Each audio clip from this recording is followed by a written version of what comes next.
отец сказал: ты не умеешь рисовать, у тебя не получится.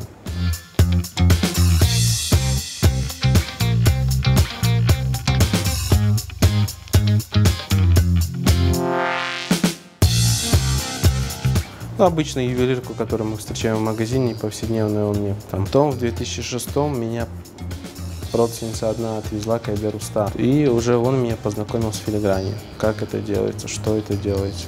Научил всем тонкостям филиграни.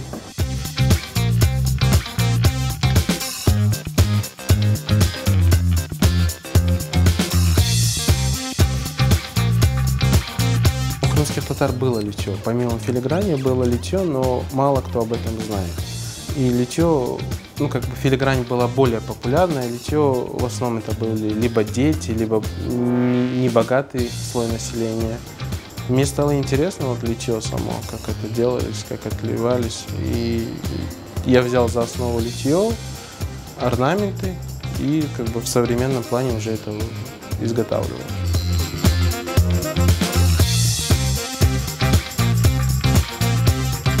Я его должен делать таким, чтобы он нравился мне. То есть, пока он не будет окончательно нравиться мне, я его не сделаю. Это будет литье, он будет шала в нескольких, ну как бы несколько уровневый.